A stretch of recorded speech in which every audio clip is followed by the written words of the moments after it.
up, though? Welcome to the Free Game Producer Podcast. My name is Brian Andre. We here in the Bandwidth Studios, you know what I'm saying, Atlanta, Georgia. Yes, sir. We got the super producer, the multi-platinum producer, the big homie Willpower in the building. What up, homie? What up, man? What it do? What it do? Man, I'm blessed to be here, man. Yeah. You know what I'm saying? You been all right? I'm good, man, bro. Everything is blessed. This is the best day of my life. Hey, man. Any day that we on this side of the ground, man, you know what I'm saying? It's a blessing. It's a good opportunity to go ahead and pursue those dreams, you know what I'm saying? Yeah, absolutely, man. We got a great show. Yeah, speaking of pursuing dreams, man, S1, multi-platinum Grammy Award-winning, multiple Grammy Award-winning producer, dropped a dope book, Pray, Plan, Focus, Execute, man. Yeah. You know what I'm saying? It's a great book, and he gives a lot of good gems on it, man. Yeah, no, it's dope, man. We had a good time talking to him, man. He told me everything I needed to know, man. He put some batteries in my back. Me too, man. Me too. Let's jump right into it. Let's get it, man. Yes, sir. Free Game Podcast. Yeah. Gang. What up, though? Welcome to the Free Game Producer Podcast. I'm Brian Andre with the super producer Willpower. We got a very, very special guest in studio. Yeah. We interviewed him 2.5 years ago, episode number 52, so you can go check that out if you want to.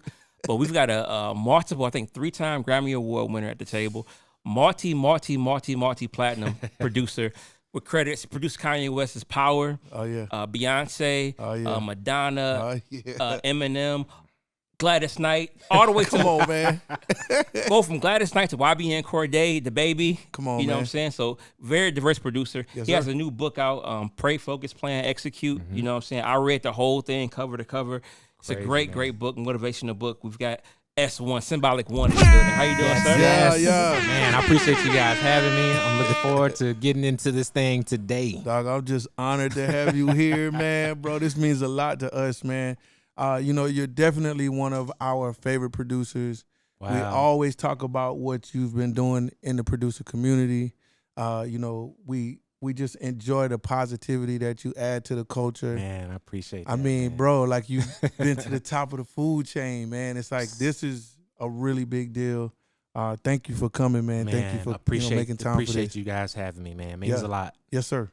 Yeah, and of course, many of you may know S1's story. You know, the big break came with Kanye West's Power record. Mm-hmm. You know, we talked about all that stuff in the past, but I'm just curious, what made you want to write this book right now? Well, the book was actually derived from just me. Once I aligned my figured out what my true purpose and passion, which is to inspire and encourage, motivate, and impact people. It was like, why not use my personal experiences and my story to be able to impact others and inspire others? Because one thing I used to do back on the, during the grind years of my come up, I used to love reading other people's stories. I would buy like the Source magazine, the Scratch magazine, and all these magazines, and I would just do it just to read people's stories. And the common denominator between all the stories I read is that, everyone was no different from I am. They just had a situation that came out of nowhere unexpectedly, and they were prepared for that situation. So that always gave me hope to keep going. So that's really what this book is about. It's just me being able to share my story, and in the process of that, being able to inspire. That's really dope, man, because honestly, that's really one of the main takeaways in almost every chapter of the book. The takeaway for me was he was always prepared. Man, like preparation was everything in every sense of it. Preparation is everything. Yeah, that's key. Yeah. That's so crazy to me. And I think a lot of people, there's another topic that I want to talk about where I feel like people miss it when it happens. But for you and just about anything I've ever been successful in, it's only because I was ready for it. Yes. You know what I mean? So like, you already got your beats stacked up. You already have your folders in order. You already have your steps ordered. You know exactly what it is you want. And you don't really realize that in the process of you trying to get to where you're trying to go. You're just thinking of, man, I hadn't made it there yet, but not knowing that those years of you trying to figure things out and having those failures and rejection and dealing with insecurities and doubts and all these things, like that's actually preparing you, because it's making you grow and it's making you evolve as a person and a producer. You know? Well, I like that. What I also noticed too, would you say it's mostly family that kind of helped you get like mentally prepared for life? I had a big support team. Yeah. So that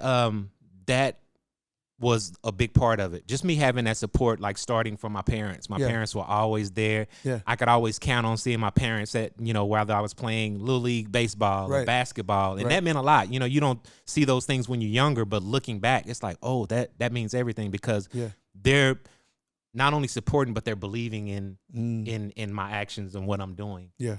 So that carried me a long way. Yeah. And then of course, even now, from like my wife believing in me enough to be able to back me up and make some really hard decisions, career-wise, that not only affected me, but affected her and my two boys as well. So, so important. That's dope. Yeah. And the great thing about this book, a lot of times I love to read autobiographies and like memoirs, by the way, because it's so inspiring. But the cool thing about your book, you mentioned a lot of the major events, with whether it's working with Beyonce or Kanye West or Madonna. But the cool thing about it is, after every event, you stop and give a reflection. Yes. Where you kind of like, here's what happened, but here's what you should take away from it. Yeah. And I thought that's very important. People don't really do that. Yeah. And that didn't happen until maybe like 70% in writing the book.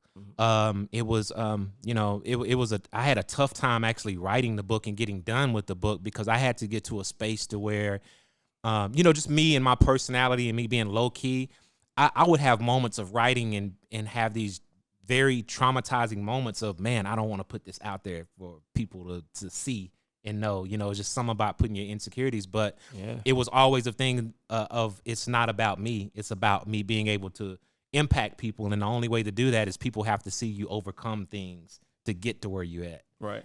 So that was really a big part of that in writing the book. And then the reflective moment. Yeah, I was back. Let me get back on the reflective moment. So the reflective moment happened about 70 to 80% in the book, and it was like, okay, once I started to really focus and be like, oh, this is dope, how can I add more value to the reader? It was like, why don't I just put a reflective moment in here and just kind of reflect back on that and give my insight and my bird's eye view and actually connect the message to the story and the experience. Yeah, that's incredible. Yeah. Well, this is a producer podcast. I want to talk about a little bit of music production from the very beginning, because I related to there's one part, I'm not gonna give it away, but there's certain equipment that you saw in a record store when you first was beginning to produce. And I remember being 18, 19, going to the record store, seeing a certain piece of equipment that I wanted to get. And you talked about working through that with some of your brothers, learning how to produce. What was it that kind of made you want to actually get behind, because you were rapping at first? But I was rapping. What made you want to start producing? Well, it was the lack of not having original music for my group that I was in at the time, called Symbolic Elements, with my cousin Kevin. Yeah. So not having original music, I was always like curious of like, man, how are people making beats? Like, what is the art behind it, and the steps of getting creating original music? So I just started kind of dialing into things, and then coming across like producers like JD and Pete Rock, and realizing records they were behind, and start researching and seeing what equipment they were using. And that's when I came up with, okay, he uses the SP1200, he uses the MPC 2000 or 3000, and that's what kind of led me. But at the time too, I knew I didn't have the money to be able to buy those. So it's like, okay, what can I start with to at least be able to do something like that? Yeah. Right. So it was me, my dad buying this Gemini mixer for me, which had a sampler, a 6-second sampler. And it was me just taking that and being able to just start to sample things in and overdub using the dual cassette players. And that's where it actually started. That's crazy. So let's talk about the small victories. Like you started in the 90s, man. And it was like 15 years before everything took off. Yeah, about 14, 15 years, something like that. What drove you to keep going? Because that's a lot of space. You know what I'm saying? Yes. I know exactly where you live in that space too. So it's kind of like, what drove you? It was always the little small successes that gave me hope, and it gave me a vision of, this could actually work. Yeah. And what I mean by the small successes, for instance, like me just jumping in certain things, like creating my group Strange Fruit Project. And I actually talk about this in the book too, but pressing our own album up, and then having that moment of, okay, now what? I got these CDs in my living room, and now what do I do? It's like this whole world that I don't know what to do, and it's like just figuring it out as you go. And as we started to put things out there, people start to gravitate toward it. Oh, you get 5 people, I can hear you do a show, you get 100 people, and it's just a gradual thing. And then over years, it's like, okay, now we're touring the U.S., and it's like, oh, okay, so this is, even though it's a very, you're not making much money and you're doing these little small venues, but it's 2 years ago, I wasn't even doing this. So it's just the little small progressions. But even with that, you talk about shows, there's a story in the book about your first quote unquote show that nobody showed up to. Yeah, right. And it's like, so how did you even go from something like that? Nobody, I don't want to give it away, but basically it was supposed to be a show, but nobody came. So y'all had to go walk around the city and figure it out. But then eventually you start doing these shows. Like, what would give somebody the unction to just say, you know what, nobody came to my show, but I'm gonna go ahead and keep trying it. That's crazy that you asked that. So I have a chapter in the book called No Failure, No Fuel. And that's basically what it was those failures actually gave me fuel. Although I'm not saying that I was never discouraged or disappointed, because I was. Yeah. But it's like, have those moments, you're discouraged, you're disappointed, but the next day it's like, okay, that didn't happen. Let's figure this out and get back to it. So every time I was having these moments of like that, nobody coming to the show, it was like be down, but then the next day it's like, okay, let's figure this out and see how we can improve this situation. Yeah. And just diving back in. And one thing I realized while I was doing that, I was actually becoming smarter because I was trying new things and new approaches, but also I was just evolving and learning things. And then it was helping me develop this thick skin that I needed, because we all know how much rejection we get in the music industry and trying things. Right. So you have to have that, or if not, you're just going to throw in the towel. So it was a lot of growth within those rejections and disappointments. What about the brotherhood too? Because you mentioned, you were in the group Strange Fruit Project with 2 other people. Even before then, I think the Third Eye Militia. Yeah, my guys. And you mentioned how you still real cool with those guys today. So and the reason why I ask is because people are listening out here. I think I heard Will Smith say that partnerships and linking with people is what makes the difference. So could you speak to that a little bit as far as how that got you through? Oh, that was everything, man. And those guys that I speak of, Third Eye Militia, like, they're still my literally best friends to this day. Like, speak every day, that's like dope. Text groups or calls or whatever. So, but these were the people that I gravitate towards in my city. I was born in Waco, Texas, and that's where I was raised. But back in Waco, we were all like the outcast of the city, because everyone was doing this certain type of music, but we were the ones that were going against the grain. Lyrical, miracle. Y'all was spit like Wu-Tang from New York or something. Yeah, and people would look at like, man, y'all doing East Coast music. Y'all should be doing this type of music. But we always felt that we should always represent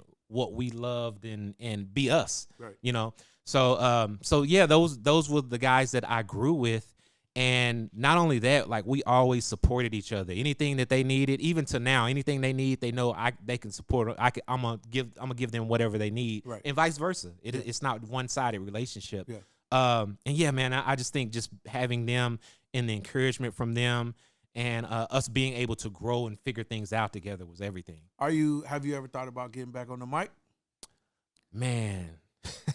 Because you pretty good. Like, I'm not even saying, man. You know what? I loved it back then, but now I just don't have that type of love. Like, I'll freestyle every time I create a beat. Like, I'm just doing patterns. Well, and I imagine being an MC is also what helps you make beats. Like, you know what I'm saying? I'm the same way. It's like, if I can flow to it, then I know that it makes the most sense. You know what I'm saying? I think I read a part in the book where you was working with Common and y'all just start freestyling or something like that. Yeah, that was dope. I'm like, that's crazy. Yeah, that was crazy. Like, just putting beats on for him, and then he start freestyling, and then I jump in, and yeah, it was definitely a moment. Well, so you also, you're also part of what I call the early producer internet era, where it was like you. I remember Oneself. I remember Illmind. It was like a group of phases. Yeah, man. Yeah. Like, it was, y'all were doing Jake things One, before, Vitamin D. Exactly. Yeah. Before it was cool. Way before it was cool. You know what I'm saying?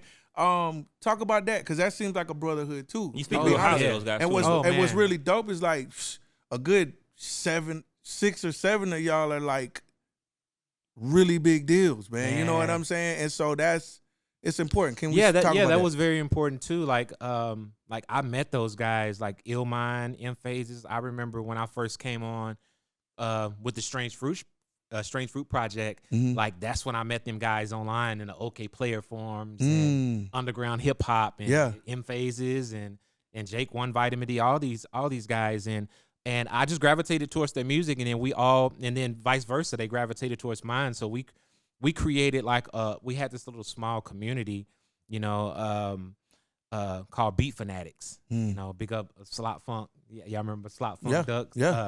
Slop Funk. Yeah. And so we had this community, man, and we would always just share music with each other, and you know, they had a thing called Beat Society that they used to do in New York. I remember that. And I remember Jake One and Vitamin D, they and Slop, you know, they all invited me to come do that. And I think I was on the stage with Vitamin, Jake, and a guy named Phil Swedenberg, who's a producer as well.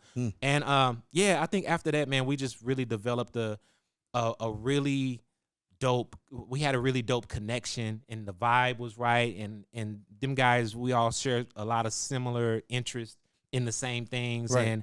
And it was great just to see everyone's progression. And as we're trying to accomplish this, you know, our dreams, things just started to happen for everyone. And we was all excited. Like when I remember when Jake One started working with the whole G Unit crew, and I was like, yo, this is crazy. Or even Ninth Wonder with the Jay-Z situation. Right. You know, and I like that. I felt like those were my placements because those were my guys, and I always like to see people just win. Yeah. You know, no matter who it is, and no matter what space I'm in. Yeah. You know, it's so dope, that was a big man. part of it. That's really dope. I mean, and the success of each one is like, you know, it all started, man, on a forum. Yes. You know what I mean? Just people sharing information and just like. And doing what we love. Yeah, bigging each other up. That's really dope. Yeah. Yep.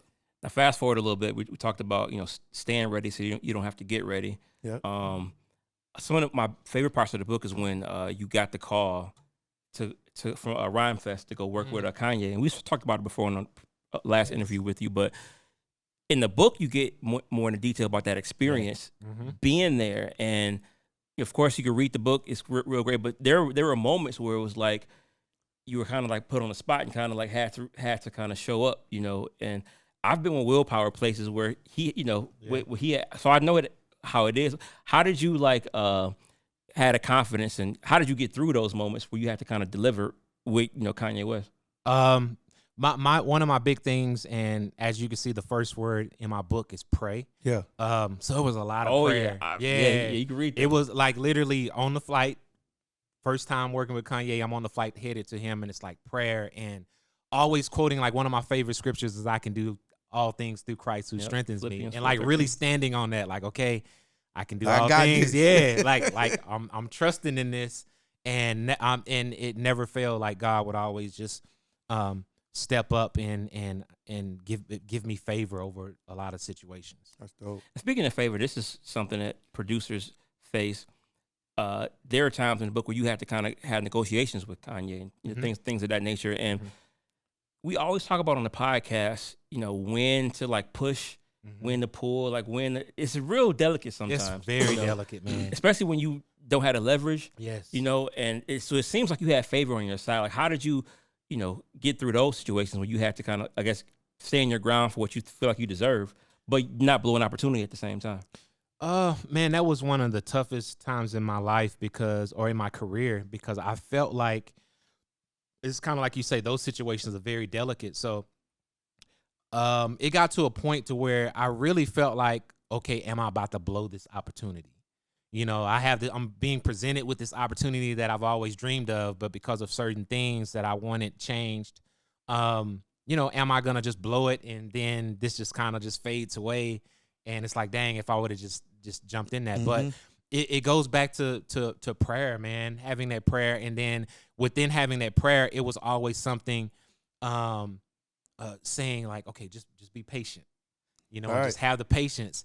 And man, that was everything, because, you know, just to be very short with it. Like, I got that call from Kanye, was like, yo, let's just close this deal, you know, and I didn't have to, I didn't have to sacrifice a lot that I was going to have to sacrifice if I would have just went ahead and signed that deal. Yeah. So that was a big moment of like, wow, like, you know, me being patient and standing on God's word. Mm-hmm. It was amazing. Yeah. But in the meantime, as a producer, you're still working. You Still working. Yeah. You still have to kind of put in the work. So absolutely. I mean, in any situation, it was never a moment of waiting for something. It was always working until something happens, as opposed to waiting until something happens. Yeah. Man, so I got so many questions. I'm trying to let's go, man. This is good. So, in doing all that, we talked about, I think, your wife on the first episode we did with you, I believe. But I know she played a big role in all this stuff, because if she's not supporting you, you know, if she's not saying, hey, jump on a plane, go to Australia, go ahead, you know, if she's not allowing you to do that. So talk about her role in like having your back while you're navigating through the industry. Oh, man, her support has been like beyond words can explain. Like my wife was, I think I said a quote in the book of something like, and I might get it a little wrong, but something like, you know, anyone can support someone with words, but when those words are attached to pain and suffering, then it becomes a whole nother level of support. Right. And that's what my wife was, because not only did she just support me and tell me, like, yo, I believe in you, whatever, but her actions when I had a conversation with her of quitting my corporate job that we needed so much, and she was like, yeah, I feel like you should be doing music full time as well. Yeah. Like that support was beyond any words that she could have told me, because that actions of her supporting and being like, okay, let's put a plan together for 10 months and pay off bills and do away with things we don't need, like cable, and then get these meals together of like buying a whole bunch of gram meat. But that's so important. Yeah. I'm a father as well, and I felt again, you got to read the book, but there's a story in there about fatherhood, about something that you experienced that led you down that path, and I felt that in my soul, and I know a lot of people. So because you got to provide, you got to have to provide, and that was always the thing. That was really the only thing that kept me from fully diving into my dream, is because it's not just me anymore. Like there's people that's you know, that's my responsibility now. That's the intriguing thing, though, because that's the part that kind of made me scratch my head. Like, it's amazing, because usually when you have a moment like that, it makes you say, you know what, I got to go to this corporate world. Forget this. But you did the opposite. So you know what, I got to chase my dreams, man. I got to provide for my family. So usually you would think that's when people quit the music industry, when they see that and they pursue corporate or whatever. Yeah, but that's faith. You did the opposite. You said, you know what, I got to take care of my family, man. I'm about to quit this job. Yeah. Right. And this is like, that's counterintuitive almost, but you had the wherewithal to just jump right in there. I think it boils down to always being able to see things before it actually happened. And I think us visualizing things is so important, because I always saw myself being able to work with like a Kanye or Jay-Z. I didn't know how, but I could always visualize that. And I knew that if I took action and planted seeds and do all these things in between the moment of me pursuing this and getting there, I knew that eventually I would get there, because these small successes that I was having was basically just taking me to the next phase or the next step. It was basically stepping stones, right? You know, getting me to the next phase of my life. So I knew eventually I would get there. I just didn't know when. Yeah. You know, so with me knowing that, it's like, okay, for me to be able to fully focus and concentrate on this dream, like, I think now is the time. And I know that it's not going to be easy. Like, there were some tough months. Yeah. You know, and there were some good months. There was, you know, I had, at that moment, I had built up enough clientele on the underground, selling tracks, you know, 500 here, 200 here, till you can make rent or whatever for that month. Right. You know, so that was cool. But there were some months there was like, nah, nothing's happening. It ain't no income coming in. You know, but you know, it all goes back to my wife. She was still, even in those tough moments, it wasn't like, nah, you got to go get a job. It was like, nah, you keep grinding. You got so important. Keep grinding. Yeah. And that really put a battery in my back, because it's like, okay, now I have to really go hard. Well, and I really respect that, because even now, you know, at the status that you're at and the success that you've had, you still got like 5 hustles. Like, you know, legit beat music based hustles. You know what I'm saying? Like, you in the sound pack game. You know, you have all of these different ways that you're moving. Like, you Now you're becoming a speaker. Like it's like these types of things are really important. So I think that her standing behind you, man, like that's all the difference you needed. Absolutely, man. Yeah. And then she's just like super hard worker. She's the organizer, so she's good at taking all these things and all this whirlwind of events and just putting them together and making them make sense. Right. Yeah. So we can actually maximize it. So Right. that's her gift, and that's one of the things I needed to do. Also, is involve her more in my gift, as opposed to early on it was more of like she was competing with my music, but it's like, no, how can I involve her so she can feel a part of the dream, which she is. Yeah, I get that. Yeah, for sure. Yeah, well, she was definitely there with you when you worked with Beyonce, I think, in New York. And it was some deadline stuff, and it was another one of those miraculous stories where you were blessed enough to get that placement despite a few challenges. I want to get into that after a quick break because we got to take a break. There it is. Come right back and get into that. Yes, sir. This week's Beat Break is brought to you by Airbit producer Dak. Check him out on airbit.com. That's Airbit producer Dak. The title of this beat is called Dexter. Free Game Podcast. Yeah.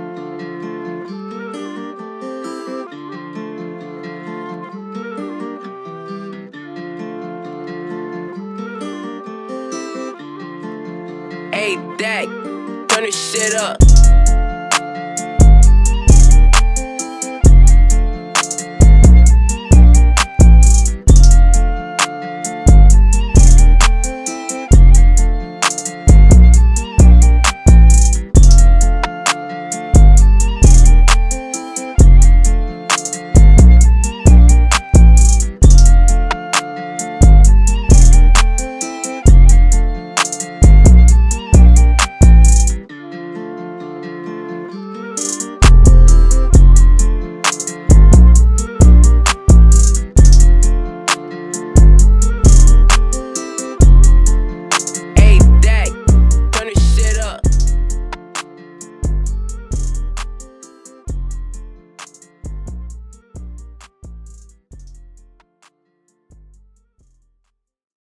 Welcome back to the Free Game Podcast. We're here with S1, getting into this great book, Pray, Focus, Plan, Execute. Yes, sir. We're just talking about, how you worked with Kanye, and that ended up getting you working with Kanye and Jay-Z and then Beyonce. Then you ended up doing business with Roc Nation. Mm-hmm. Yeah. And Roc Nation is so prominent. They're doing so many good things. Now, how was that experience, and how did that end up going? Oh, yeah. So, the Roc Nation thing was good. It was, I was able to do my co-publishing deal with Roc Nation by building a relationship with Jay-Z and Ty working on the Watch the Throne album. And, I was actually about to do my deal with another publishing company, but then, I met them and they found out I had not signed with this company yet.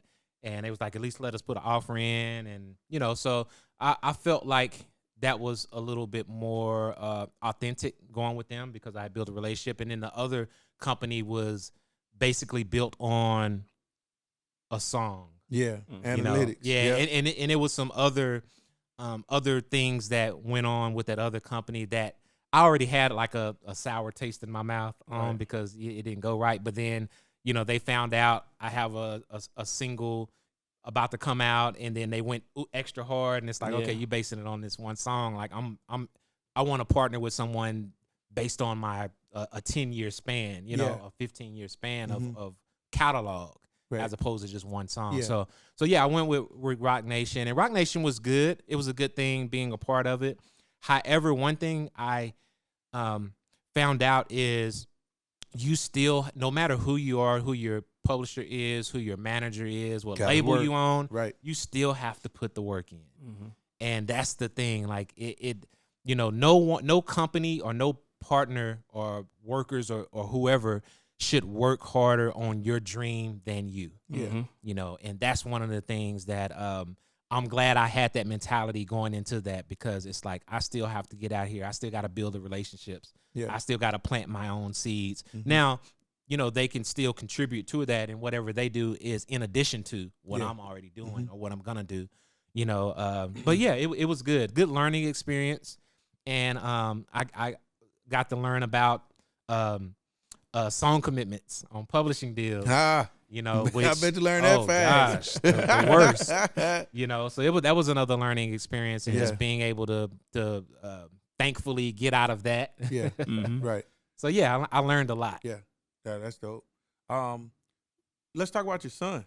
Okay. Like, he's fire, man. Like, so how did you get him into production, or did he come to it? Because I know in the book it says that, you know, things are better when people just want it. Like, it just kind of happens. Nobody forces it on you. Yeah. And as soon as I read it, I was like, well, I wonder, you know, what kind of conversations you had with your son to get him going. Yeah, so my son was Von Beats. He was always around it. Yeah. And always in the studio at 2 years old or whatever. So he just kind of gravitated towards it. Yeah. So around age 8 or 9, he was like, yo, Daddy, I want to make a beat. Nice. You know, and I wind up putting a program on his computer, and yeah, I was like, I just gave it to him and let him figure it out on his own. Right. And if he ever had questions, he knew he could come to me and ask questions. But I just wanted him to develop it and see if that's something that he was interested in, and he was, and he took it and he ran with it. Yeah, that's crazy. Yeah.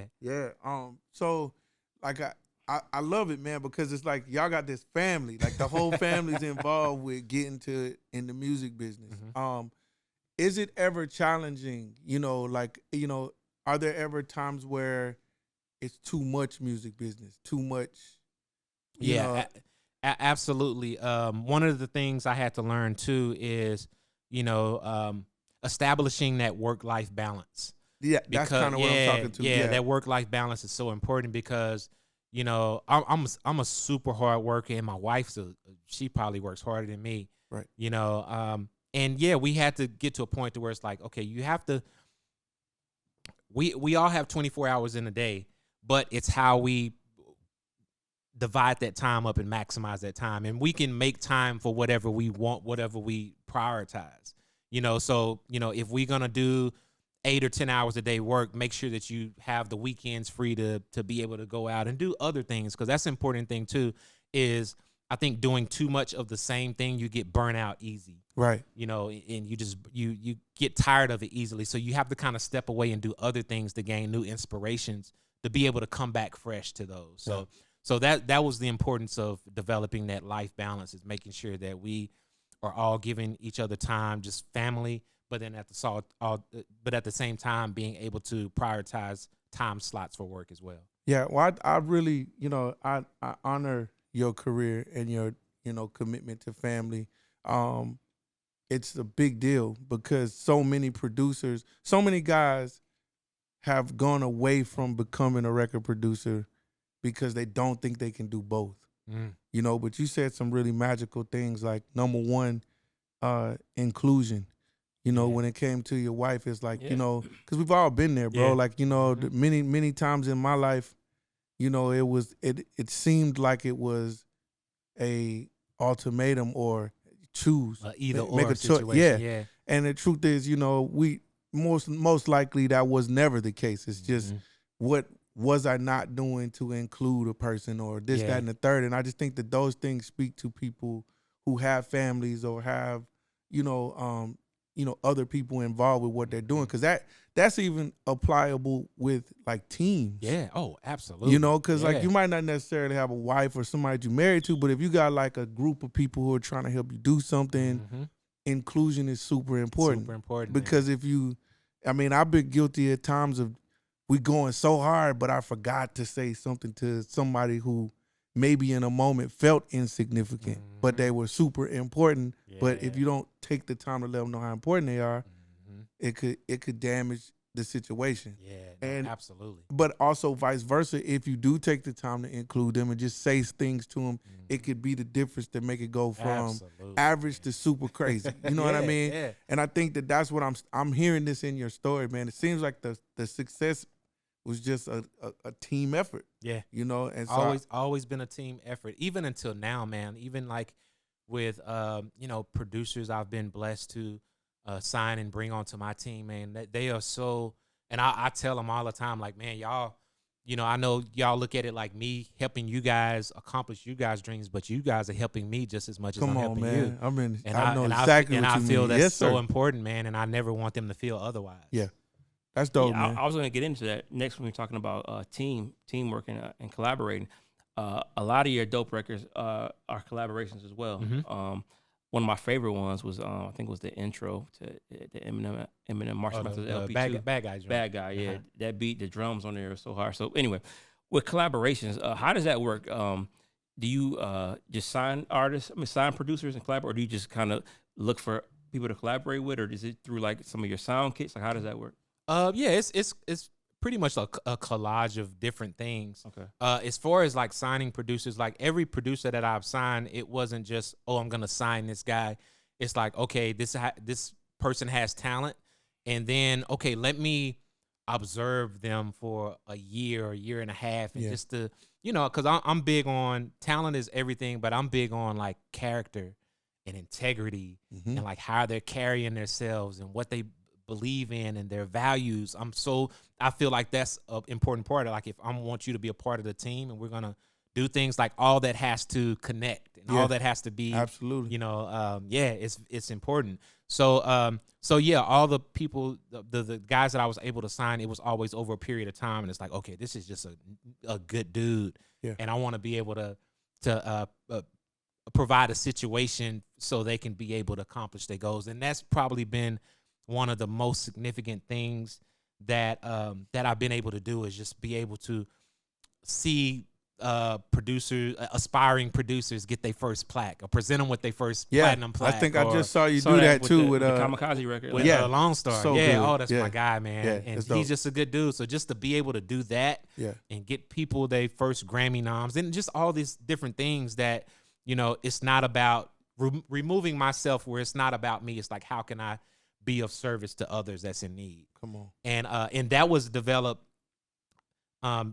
first by just my personality and how I was raised, but I really started to aggressively pursue that after the power situation. It was me and Rhymefest having a conversation, and I remember him telling me, now that I've been able to bless you, it's time for you to go bless others. Ooh, and that stuck with me. So it's like, okay, how can I, with my platform, how can I be able to lay a foundation for people to be able to accomplish their goals and their dreams? That's so dope. That's a good one. So that's kind of led me to these the Eminem records. Like how does somebody? Because everybody wants to work with these top tier artists. And you go from Kanye to Beyonce, Jay-Z to Eminem. Like, who does that? Like, how did you end up? Man. And then you returned again with the Kamikaze album. Kamikaze, yeah. And I actually have like 6 records with M on it. The Royce record. Yeah, the Royce record. The 50 Cent record. 50 Cent record. Yeah. So a lot of, and that's crazy when I think about it, because, M was always one of those artists that I wanted to work with, but it's like, man, how do you get to an Eminem? Right. So my first introduction to him was through an A&R at Universal named Manny Smith. And I didn't know Manny at the time, but I would always hear people shout him out. Like 50 Cent would shout, "Man, yo, Manny," and 50 Cent started shouting me out in records, and I heard him in 2 records. In the interview, he shouted me out. I'm like, yo, like, I don't even know him, but he shouted my name out. Yeah. I did an A&R meeting. My management was like, yo, go see Manny at Interscope, play him some records. So I went through, played them, and prior to this meeting, you guys know how A&R meetings are. It's like you play them joints, they on their phone, and like, okay, yeah, leave me these, and then you never hear anything back. So that's what I'm thinking this is, going into it. So I'm playing him joints, and he's like, yo, that's dope. Say that for me. And then I played the Bad Guy record, and he's like, yo, M needs that. And, at the moment, he's like, oh, yeah, whatever. He was like, put it on the flash drive. I'll email it to him right now. Yeah. So I did that. He sent it to him. And I didn't hear from him for a couple weeks. I mean, probably like a couple months. And then one day he hit me and he was like, yo, M is really feeling this record. Just put it on hold for right now and I'll keep you updated. And then a couple weeks later, he was like, yo, they want the stems. M cut the record. So I was like, oh. Wow. Yeah. So it was one of those situations. That's dope.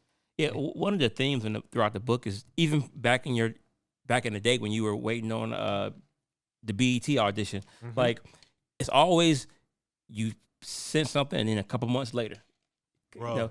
So it's like, Bro, the importance of planting seeds every day. Yeah.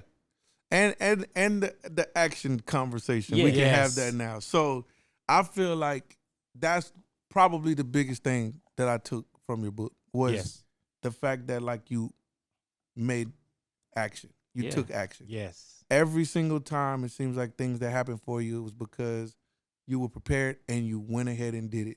Something as simple as sending an email or just putting it on a flash drive and being prepared for it. or taking the meeting, like, Taking the meeting. Right. because like you said, a lot of the meetings they just sit there, but you just, but you still got to go through the process. And I always think about that too. Like I remember even with the YBN Corday joint. Awesome, get to that. I was in LA and he was like, yo, let's link up today and get a session.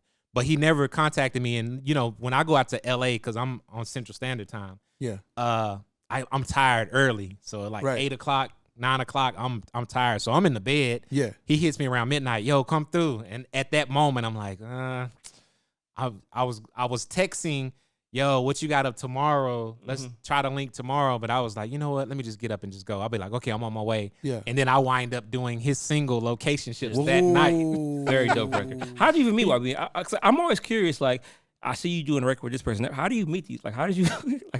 YBN was my attorney hit me up. Where I was on to him on the YouTube videos, but I didn't know him. And my attorney hit me up one day. It was like, yo, YBN Corday's big fan of your record. Do you guys want me to connect you with you guys?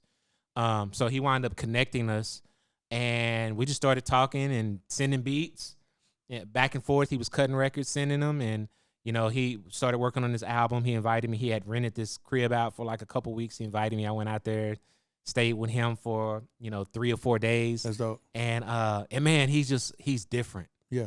He's different, man. His mindset at his age, he's beyond a lot of people right now. Yeah. The way he thinks. That's dope. So it's great to see him having the success that he's having, because it's like, okay, by having conversation, I knew it. I could see it. Yeah. And then he makes great music as well. So it's crazy how, like we were saying, the taking action part is it's a requirement. Yeah. It's mandatory, man. Yeah, but man, so many people blow it at that point right there. It's like absolutely, all you man. I've blown it before like that. Like, you know what I'm saying? Like, bro, they told you to send an email. All you had to do is send it. Yeah. I never forget, man. I got a call from my man with that. Jeez, I'm blowing it right now. Out in LA, we had him on the podcast too. Who? Swifty? No, when I went to work with Game. Oh, Stackwell. Oh, Stack. Yeah, my man, my brother. Yeah. That's my guy. So Stack goes, one time he hit me up, man. He was like, I thought he was just playing with me, man. He's like, bro, send me some beats, man. I'm going in with Kendrick. Yeah. Oh, no, Stack don't play. He don't play, man. They was managing me for a few years back. They're the ones that told me to go to Manning. Oh, that's dope. Yeah. You already know what's up. So they don't play, man. Bro, you missed out. I missed that, bro. So there's been many a times where it's that like, yo, I'm in with Kendrick now. Send me some joints. Or he'll be like, send me some joints for Kendrick, and he'll send a screenshot of Kendrick like, yo, fire, or send this, or yeah. So and he did that. Like he sent me a text from Kendrick saying, what the hell is WLPWR, right? And he's like, bro, it sounds like a radio station. So he was clowning me. But then Stat's so crazy, man. Afterwards, he hit me when the album came out. He go, you ain't want to get no money. Like, just hit me with that. I was like, that sounds so Stat. That sounds so Stat, man. Big up Stat and DJ, man. Yeah, no doubt, bro. For sure. Love them guys. Yeah, man. So I agree with you on that. I think that it's a testament to what's going on, man. You know what I'm saying? Gotta take action, man. I always say nothing happens until we do. Come on, man. Yeah, nothing happens until we do, man. That's so good. So you have to make that action, because the action is that bridge that gets you from what you're pursuing to the actual achievement of success. That everything in between that is the action. And the planting the seeds and the building relationships and the sending the emails and all that is the action. Is that a testament to why you're discography is so diverse because you got YBN Cordae. I was looking in the back of the book where you got your discography. I didn't even know some of these, like the Baby and this person, Lil Xan, and then I think about Gladys Knight, and the story about how you worked closely with her and how she trusted you. Yeah. Like, how did that even come about? Oh, bro, so crazy, man. That was merely just somebody, a songwriter by the name of Avir, reaching out to me to do records. Oh, he just wanted to work. He was a fan. He was wanting to work. So wound up meeting him out in LA. We had a conversation. He was like, yo, I'm a background singer for Gladys, and man, she needs some new records, and I think you'd be perfect for it. So it was just a conversation of that and not really thinking anything of it. And then fast forward, he was like, yo, Gladys is I got a text, or not a text. I got a DM from Gladys on Twitter. That's crazy. Gladys Knight. And it was simple. It was like, yo, S1, it was like, I really love your music. I look forward to working with you soon. And I'm like, oh, so this is real. Yeah. So we wound up setting a session up to where she didn't come down that time, but it was like Avir was like, man, let's lock in and do a couple joints so we can play for her to see if she liked it. So they came down. He came down. A couple other songwriters. Had some of my musician cats there at the crib, and we created 2 songs, played it for her, and she was like, this is the one. I want to come down. I'm going to drive my tour bus down to your house and cut this record. Whoa. And that's exactly what she did. Whoa. That's crazy. Yeah, so she cut the record. And then after that moment, I guess she was kind of observing, and she loved the record, and she was kind of observing like just my character and just those things outside of the music. And she was, we would have these meetings or these conference calls, and she would always be like, man, I just trust you so much. Whatever you want me to do, or however you think we should approach this record or whatever, like, I want you to figure it out, and I trust whatever you want to do with this. Sweet. And it was a lot of pressure. Yeah. Cause it's like, oh, this has to be right. Right. Yeah. This is history. Yes. This is history. And so it was a lot of pressure on me, but thank God that I was able to deliver the product. And then, just seeing everything come together. She did this promo tour and invited me to come out. So, I'm traveling along with her, and we having these 5 a.m. Lobby calls every morning in New York to go to the Real or Sway, Real Sway in the morning, and all these different shows, and just to see her excited and doing these things was like, wow, like even after all she's accomplished, she's still in excited. it. Yeah, she's still excited, and she still loves to sing and love to impact people, because that's what inspired me the most, is just the conversations we would have, on our way to the show, or and just having these intricate conversations was like, wow, like this is actually Gladys giving me insight and giving me these glorious moments and these keys that I can take with me and have gems. Forever. Yeah, these gems. So it was I'm so thankful for that moment. That's dope, man. So thankful. Not a lot of people can say that, bro. I mean, I'm looking at the range though, from YBN Cordae to Gladys Knight. Come on, man. You know what I mean? Like, yeah, it's like we were saying earlier, just a lot of planting seeds, a lot of collaborating, and once I figured out the taking action part, it was like, okay, for instance, going back to like the Winter Fresh commercial, just submitting and just taking the initiative of putting our first album out and seeing what that did. And so it's like, man, I want to just do a lot of stuff now. I want to plant a lot of seeds every day. I want to make sure I'm doing something. I just start doing it. Yeah. And then, things weren't happening right then. Like they say, the day you plant the seed is not the day you eat the fruit. Come on. So, absolutely. So it's like knowing that too, knowing that, okay, some of these things, you may not see it for a year or 2 or 5 years, but just as long as you consistently planting, and you're planting a lot of good seeds and good soil, that at some point these things are going to start to come back. That's right, man. And it was certain moments in my life that were like, everything would just start coming back, like, oh snap, this was from 2 years ago, or this was from a relationship I built 5 years ago. Right. And And once I figured that out, it was like, let's just go. Yeah. Now you got a method. This was method. Yeah. That's really dope. So these days, what are you inspired to do as far as production? Do you like to just still like make beats from scratch? You know, do you just get on I don't know what software you like to use? Like, do you just bring in musicians and or just have your producers send you something to work on?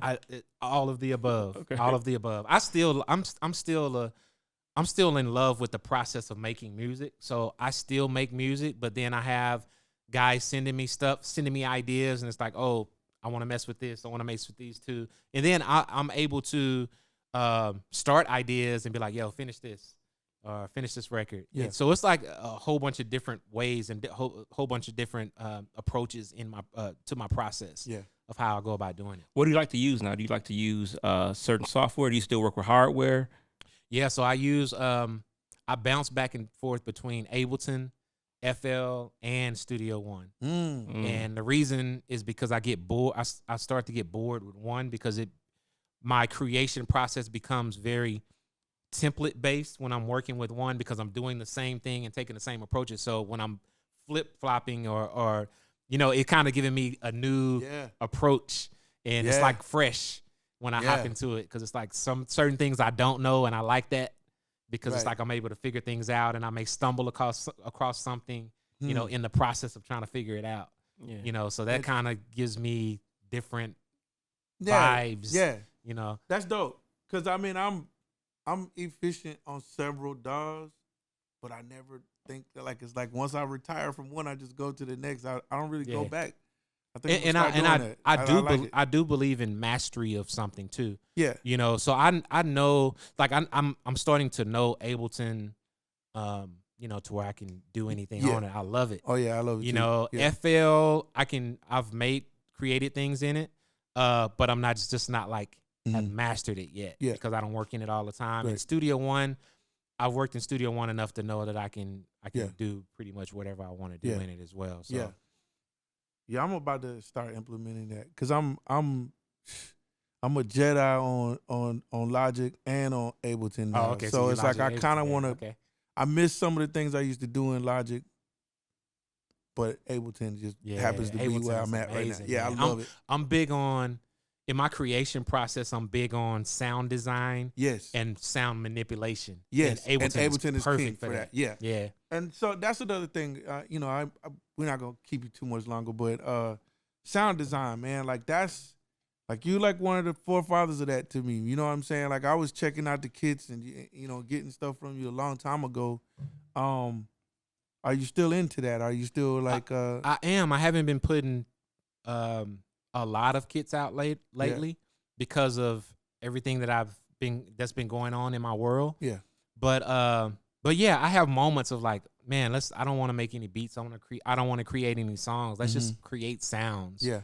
You know, and big ups my man's Ill Mind because he's the one that put me on game on that. You know, just me, literally us together, and he was like, man, you need to like your sounds have always been dope to me. You should do this. And he literally walked me through the process of setting my site up, my store, giving me ideas. So I always have to give credit where credit is due. Yeah, so big ups my man's Ill Minds, man. We've been knowing each other since like 2002. Yeah, he's a king, man. He's got that, so, bro. Like, man. And just a good dude. And to see where he's at now, that's amazing because there was so many conversations we would have on the phone. Planted seeds, bro. He's been planting seeds for a long time. Bro, our journey has been crazy, man. I'm just conversations on the phone of like me telling him, oh, I may have this placement, or him telling me, yo, I got this placement right here, and things not happening or things not working out. Right.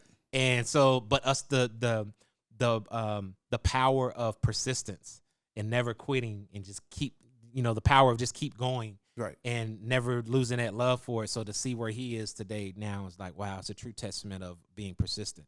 Man. Let's make sure we let everybody know, where can they get the book? Yeah. Yeah, so my new book, Pray, Focus, Plan, Execute, a memoir by S1. It's available. The physicals right now are available on my site, symbolycone.com. That's SYMBOLYCONE. But also ebooks available on Amazon, Apple Books. I bought mine on iTunes. Oh, you bought it? Okay, cool. That's dope. Barnes and Nobles, or any digital book retailer that is available. And then I have an audio book, which I'm excited about, that's coming out in the next couple of weeks. And I'm excited because I narrated the book. And then my good friend Rhymefest narrated about the author. That's crazy. Me. Yeah. And then I have like compositions in between because I wanted to incorporate that as well. Fire. Yeah, man. Well, it's been a blessing, man. I appreciate it. Appreciate man. you so much. Thank you guys for allowing me to come and use you guys' platform to, man, just have some really dope conversations. Man, bro, we got some gems on this one, bro. Free game for sure. And we want to get you back in the future too, because absolutely, we can talk about a lot more stuff too. Yeah, we can talk about a lot more stuff. I have so many stories. It's so many stories chapters that didn't make the book because I had to start taking away to make sure it was, readable and concise. Yeah, because we didn't get into the crazy. It's a whole bunch of, it's a lot of stuff. Come on, man. So we're definitely gonna bring you back. Thank you for coming and visiting us here in Atlanta, man. This is a big deal. So, and I'm super proud of y'all too, man, because I remember like this didn't exist. Yeah. Years back. Right. So to know your vision and know that but the action that you took to find the place and have a great team around you, like that speaks volumes. Thank you, so it's good to see. I love to just see people, just to live out their dreams and win, man. Yeah, man. We all can win together. Yes, sir. It's not an either or. That's it's not an either or thing, man. Well, God bless you, man. And we're gonna see you again soon. Man. Yes, sir. Appreciate it. Free Game Podcast. Free Game. Yo, we hope you enjoyed this episode of the Free Game Podcast. If you did enjoy it, make sure you subscribe to the Airbit channel right below. Just hit subscribe on the button below. Or you can go to youtube.com/Airbit. You know what I'm saying? If you're feeling the podcast, make sure you share it. Let your friends know. Also, there's an audio version of the podcast. Look in the notes below and you'll see where to subscribe to that at. Yeah. Free Game Podcast. Free Game.